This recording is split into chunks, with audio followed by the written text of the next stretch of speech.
सबसे प्यारी है, माँ तू जग में न्यारी है।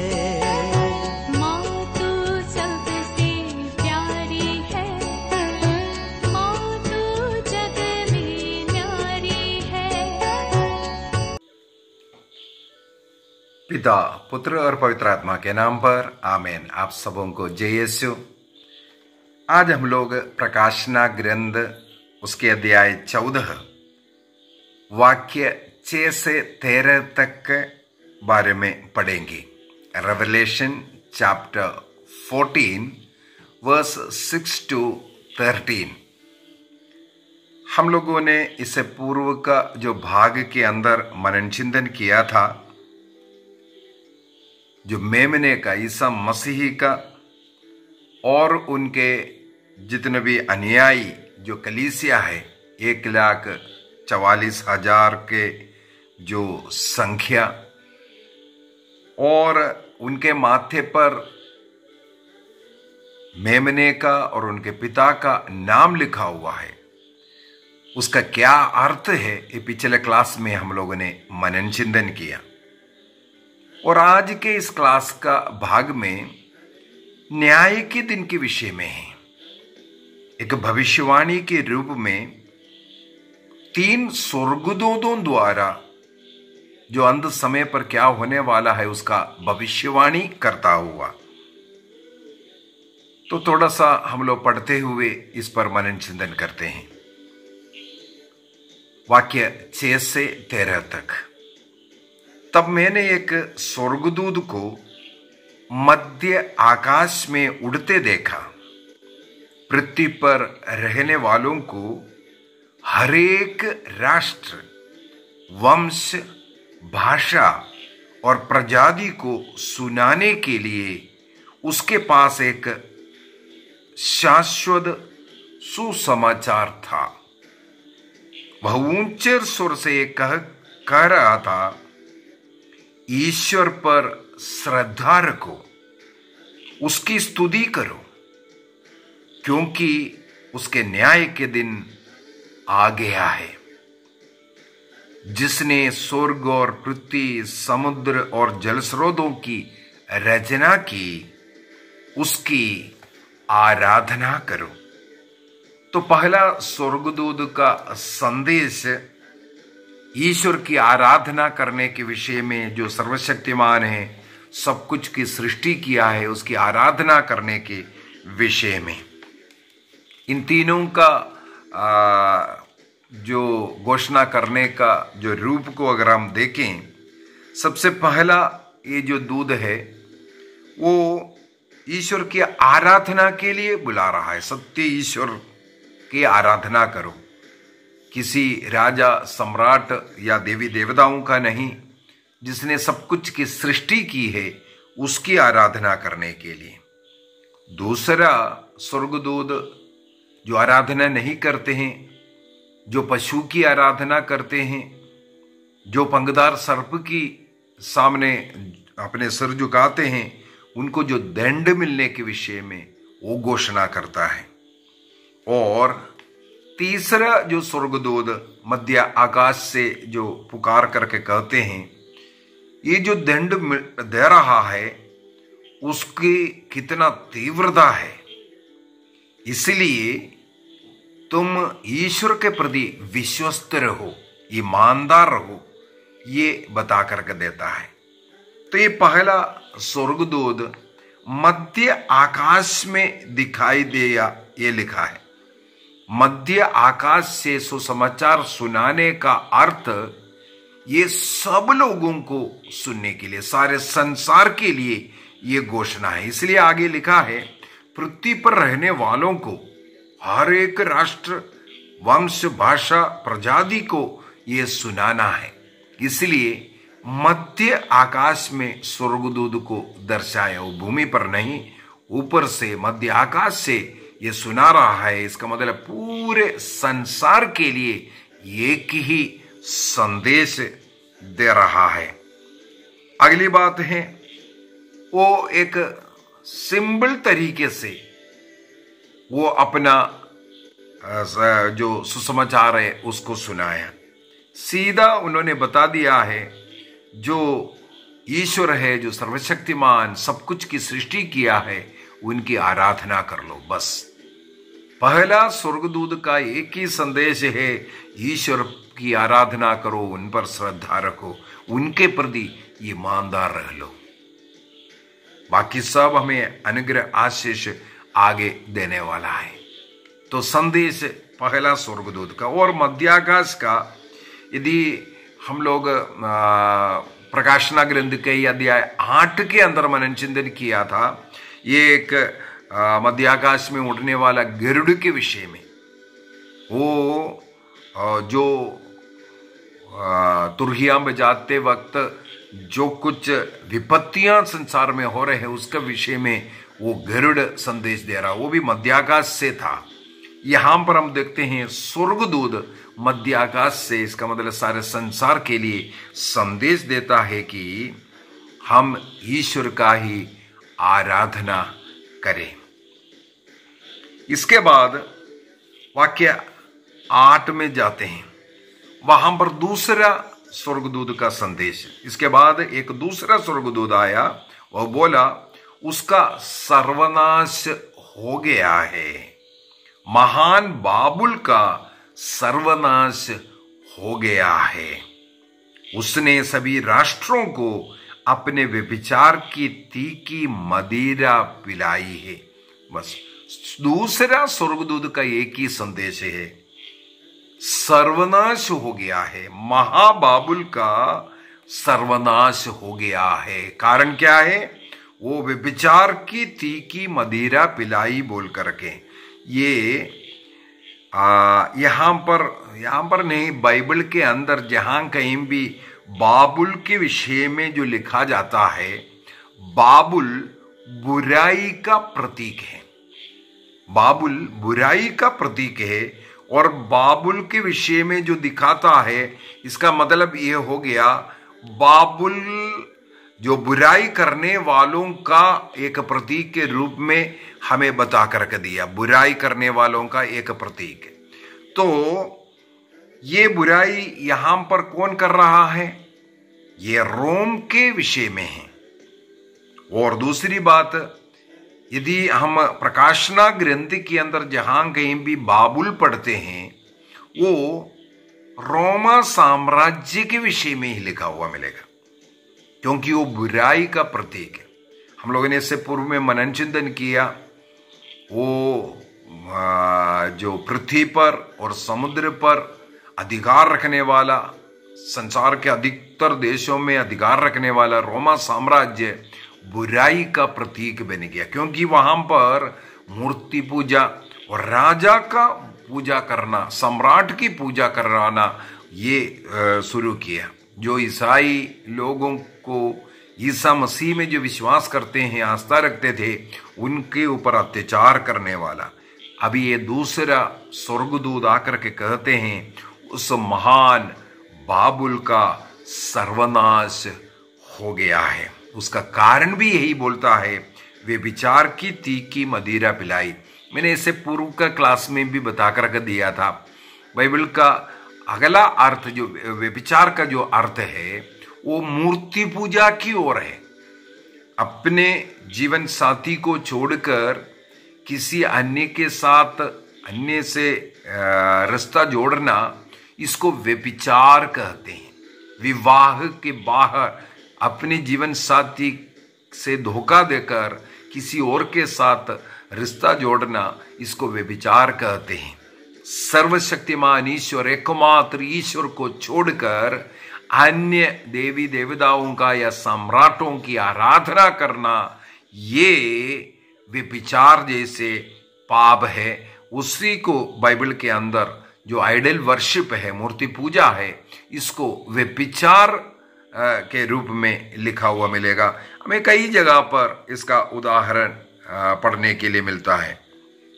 और ये महाबाबुल का अर्थात रोमा साम्राज्य का जो गिरना, ये भविष्यवाणी भी हुआ है। यशायाह का ग्रंथ अध्याय 21 वाक्य 9 में, और जरमिया का ग्रंथ अध्याय 51 वाक्य 8, यहां पर इस बाबुल के गिरने के विषय में नबी यशायाह ने और यिर्मयाह ने भविष्यवाणी किया था। और हमें मालूम है बाबुल के इसके बाद जो पतन भी हुआ था वो टूट गया था, गिर भी गया था। इसके बाद हम लोग देखते हैं इस्राएली लोगों के जो मन में जितने भी बुराइयां डालना और उनको सताना, ये इस साम्राज्य का कार्य था। इसलिए बुराई का प्रतीक के रूप में बाबुल को दिखाने का कारण। और इस्राएलियों के लिए एंटियोक 4, सम्राट एंटियोक जो 4 चौथी जो है, वो दानिएल के ग्रंथ के अंदर हम राजा नबूकदनेस्सर के रूप में देख सकता है। वो भी बुराई के प्रतीक के रूप में हमें मिलेगा। तो प्रकाशना ग्रंथ के अंदर सब हम लोगों को ये जो बाबुल जो है रोमा साम्राज्य का एक चिन्ह है, रूप है। इसके बाद हम लोगों ने देखा है जो मूर्ति पूजा वाला, प्रकाशना ग्रंथ अध्याय 17 का वाक्य 1 से आगे अगर हम पढ़ेंगे वहां पर भी, और 17-18 अध्यायों में भी हम लोग एक देख सकते हैं इसका जो किस प्रकार पतन हो रहा है, उसका एक प्रकार का भविष्यवाणी अब स्वर्गदूत के द्वारा देता हुआ। अभी तीसरा स्वर्गदूत में जाते हैं, वाक्य 9 से लेकर के 12 तक का वचनों में तीसरा स्वर्गदूत ऊंचे सुर से बोल रहा है, यदि कोई पशु या उसकी प्रतिमा की आराधना करेगा। देखो यही आया मूर्ति पूजा, और हम लोगों ने इस पशु का पंखदार सर्प का अध्याय 12 और 13 के अंदर उसके विषय में पढ़ चुका है। और पशु या उसकी प्रतिमा की आराधना करेगा और अपने माथे या हाथ पर उसकी चाप ग्रहण करेगा। ये भी हम लोगों ने पिछले क्लास में मनन चिंतन किया है, अध्याय 13 का आखिरी क्लास के अंदर वो भी मनन चिंतन कर चुका है।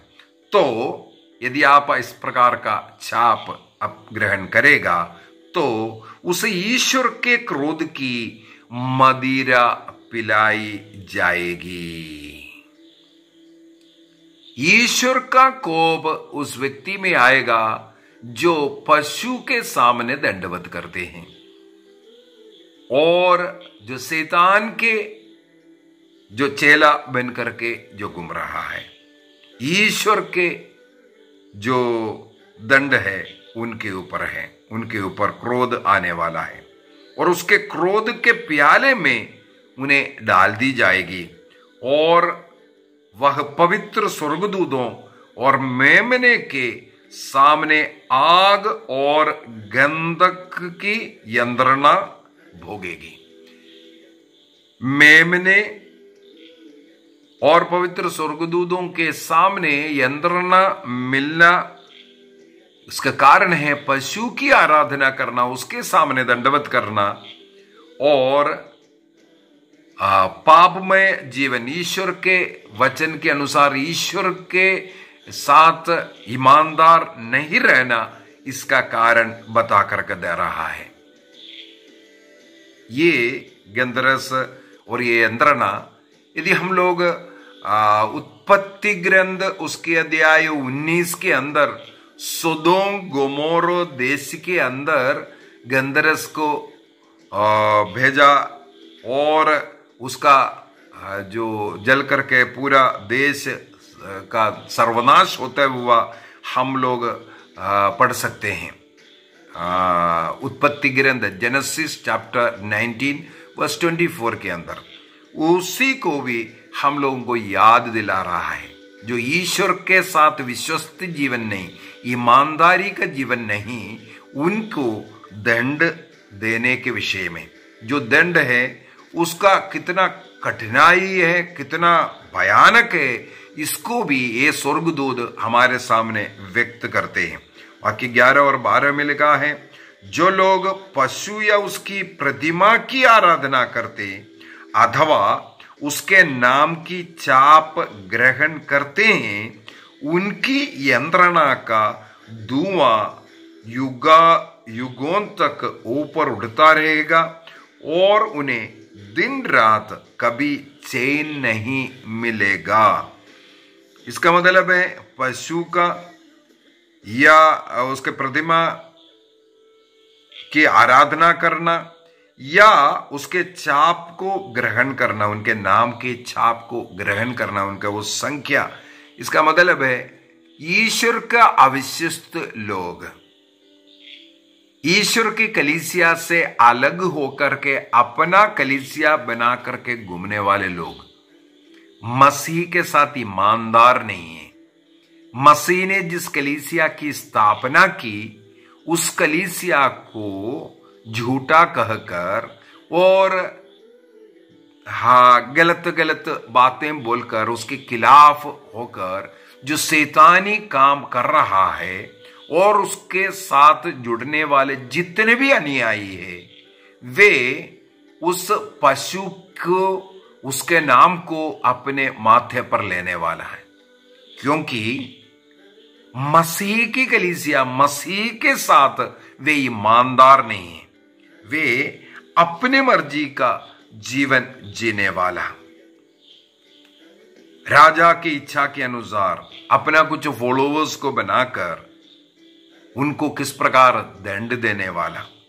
पशु की कहानी हम लोगों ने पिछले क्लास में सुना और उसका एक दूसरा भाग है, उसके साथ जुड़ने वाले लोग, जो एंटी क्राइस्ट के कार्य करने वाले लोग, मसीह की कलीसिया का विरोध करने वाले लोग, इन दंडों के से गुजरना पड़ेगा। इसके बाद एक और बात को याद करना है, रोमा साम्राज्य में उस समय पर जितने क्रिश्चियन लोग ईमानदार रहे, अनेकों लोग भटक गया था। राजा का मूर्ति के सामने अपने जान को, अपना प्राण को बचाने के लिए मूर्ति के सामने दंडवत किया, उसको ईश्वर के रूप में स्वीकार किया। लेकिन जो सम्राट के मूर्ति के सामने दंडवत नहीं किया, मूर्ति पूजा नहीं किया, उनको बहुत ज्यादा सतावट सहन करना पड़ा और सम्राटों ने उनका हत्या भी करवाया। लेकिन यहां पर इस स्वर्गदूत कहते हैं उससे बढ़कर के जो दंड ईश्वर का दंड है। यदि तुम राजा के गुस्सा से डर गया और उसके सामने दंडवत कर रहा है, उससे भयानक दंड तुम्हारे ऊपर आने वाला ईश्वर का, क्योंकि ईश्वर इस मूर्ति पूजा, राजा का मूर्ति के सामने दंडवत करना, यह सब नहीं चाहते हैं। मूर्ति पूजा ईश्वर के विरुद्ध सबसे बड़ा पाप है। मूर्ति पूजा के विषय में अनेकों क्लास लिया। यह नहीं सोचना है यीशु का मूर्ति या माता मरियम का मूर्ति रखा है उसके सामने हाथ जोड़ रहे, ये मूर्ति पूजा नहीं है। वो आदर सम्मान देना, आदर देना और पूजा करना, ये दोनों अलग है। आराधना करना और भक्ति करना ये अलग है। तो यहां पर बाइबल के अंदर हमें हर जगह पर यह मिलेगा, आराधना करना, किसी भी मूर्ति, किसी भी देवी देवताओं का मूर्ति के सामने आराधना करना, आदर सम्मान, किसी जैसे कई बार मैंने उदाहरण बताया, महात्मा गांधी का मूर्ति मालार्पण करना या उनके उस सामने हाथ जोड़ना, ये सब मूर्ति पूजा नहीं। हमारे मनोभाव कैसे हैं, हम उनका आदर करने के लिए उन मूर्तियों को इस्तेमाल करता है तो उसको नहीं, बल्कि जो ईश्वर के रूप में जिन्हें हम स्वीकार कर रहा है, जो ईश्वर नहीं है, जो ईसा मसीह ने जो कलीसिया स्थापित किया, उस कलीसिया को नहीं, अन्य कलीसिया में, अन्य लोगों में विश्वास कर रहे हैं। मसीह में और मसीह ने जिसे नियुक्त किया उनमें विश्वास नहीं, उनका विरोध करते हुए अपना गुट बनाना। इस प्रकार मसीह से अलग अविश्वस्त, ईमानदार नहीं है वो, वे लोग ये दंड भोगेगा, ये लिखा। नबी सिहा का ग्रंथ अध्याय 51 वाक्य 17 में, आइज़ाया 51:17 एवं जर्मिया का ग्रंथ 25 का वाक्य 15 में भी हमें इस प्रकार का दंड के विषय में, प्याले के विषय में लिखा हुआ मिलेगा। और ये अधर्मियों के लिए एक वार्निंग है। जो गलत काम कर रहा है, मसीह के खिलाफ, मसीह के कलीसिया के खिलाफ जो गलत और झूठे प्रचार कर रहा है, जो संतों के अनादर कर रहा है, इनके लिए सब एक वार्निंग है। ये उनका नष्ट होने के विषय में नहीं, बल्कि उनको सुधारने के लिए एक वार्निंग के रूप में स्वर्गदूत ये बोल करके दे रहा है। और वाक्य 13 को पढ़ेंगे, वहां पर हम लोग देखते हैं, मैंने स्वर्ग में किसी को अपने से ये कहते हुए सुना, लिखो, धन्य है वे मृतक जो प्रभु में विश्वास करते हुए मरते हैं। देखो, यही प्रभु चाहते हैं, चाहे मरना भी पड़े, लेकिन ईश्वर के साथ विश्वासी जीवन बनना है, ईमानदार बने रहना है। कष्ट, पीड़ा या कुछ दुख, धन की कमी, ये सब देकर के विचलित नहीं होना, ईमानदारी को छोड़ना नहीं, पवित्रता को छोड़ना नहीं। ईश्वर ने जिस प्रकार का जीवन जीने के लिए हमें बुलाया, उस जीवनचर्या को कभी छोड़ना नहीं। पैसे के लालच में पड़कर या अन्य किसी भी लालच में पड़ करके हम क्या क्या गलतियां नहीं करते हैं, इससे बचने के लिए बता रहा है और बोल करके दे रहा है, धन्य है वे मृतक जो ईमानदार रहा ईश्वर के लिए, सत्य से हटेंगे नहीं, पवित्रता से हटेंगे नहीं, मरने के लिए तैयार है। इस प्रकार जो मृत लोग हैं उनको धन्य कहते, जो प्रभु में विश्वास करते हुए मरते हैं। आत्मा कहते हैं, अब से, अब यहां लिखने का अर्थ है ईसा मसीह अपना प्राण अर्पित करते हुए विजयी बन गया। वो महिमान्वित प्रभु के विषय में उस समय से वे अपने परिश्रम के बाद विश्राम करे। अब से का मतलब हो गया महिमा में प्रवेश करने के बाद, अर्थात मृत्यु हमारा समाप्ति नहीं, बल्कि विश्राम में प्रवेश करने का है। वो ईसा मसीह ने हमें दिखाया, क्रूस में मृत्यु कर वो विश्राम में प्रवेश किया। उसी प्रकार हम सब ईमानदारी के साथ ईश्वर में विश्वास करते हुए रह करके, सत्य पर रह करके, कलीसिया से जुड़े रह करके मरने के बाद हम विश्राम में प्रवेश करते हैं, क्योंकि उनके सत्कर्म उनके साथ जाते हैं। वो क्रिस्त का जिस प्रकार महिमान्वित होकर के वह स्वर्ग में विराजमान है, उसी प्रकार जितने भी लोग क्रिस्त में विश्वास करते हुए मरते हैं, वो भी मसीह के साथ विश्राम में प्रवेश करेंगे, ये वादा करते हैं। तो आज यहाँ तक काफी है। कल अगला क्लास में हम लोग वाक्य 14 से किस प्रकार ईसा मसीह को जो कटनी करने के लिए, अर्थात अंतिम न्याय के समय पर जिस प्रकार मसीह को, मानव पुत्र को देखते हैं, उनके सिर पर मुकुट और उनके हाथ में एक हंसिया, कटनी का समय को बता रहा है। वो अगले क्लास में हम लोग मनन चिंतन करेंगे। आइए हम अपने आंखों को बंद करें, प्रभु को धन्यवाद दें, प्रभु के साथ विश्वस्त विश्वासी जीवन जीने वाला बनने का निर्णय करें। कैथोलिक कलीसिया जो प्रभु ईसा मसीह ने स्थापित किया, मसीह के शरीर का अंग बनकर के रहेंगे। विश्वासी जीवन जीने के लिए मसीह से जुड़े रहना जरूरी है। जी हां, कलीसिया से जुड़ना जरूरी है।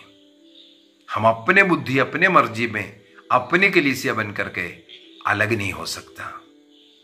मसीह ने हमें अधिकारियों को दिया उनके अधीन रहने का, उनसे जुड़ करके विश्वासी जीवन जी करके चाहे मरना भी पड़े हम इस कलीसिया से अलग नहीं होंगे।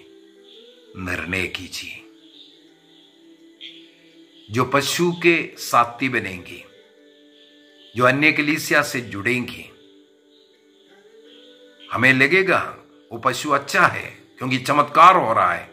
हम लोगों ने अध्याय 13 के अंदर ये सब पढ़ा। अनेकों लोग उसकी ओर आकर्षित होकर के नष्ट होता हुआ। उस पशु के पीछे जाने वालों से हमें बचना है। निर्णय कीजिए, निर्णय कीजिए। हम अपने को, अपने परिवार को, अपने प्रियजनों को समर्पित करें। हमारे परिवार में ईसा मसीह का प्रेम का, शांति का अनुभव सदा रहे, भाईचारा, मेल मिलाप सदा रहे, रोग दुख कष्ट से सबों को मुक्ति मिले। मैं आप सबों के लिए प्रार्थना करता हूं। जितने भी लोग इस समय पर सुन रहा है, सबों पर प्रभु की कृपा, अनुग्रह, आशीष बरसे, सारे जरूरतों की पूर्ति हो। मसीह के साथ जुड़े रहने के कारण, मसीह के कलीसिया से जुड़े रहने के कारण हम लोगों को अनगिनत आशीष मिलता रहे। पिता, पुत्र और पवित्र आत्मा के नाम पर आमीन। आप सबों को जय यीशु।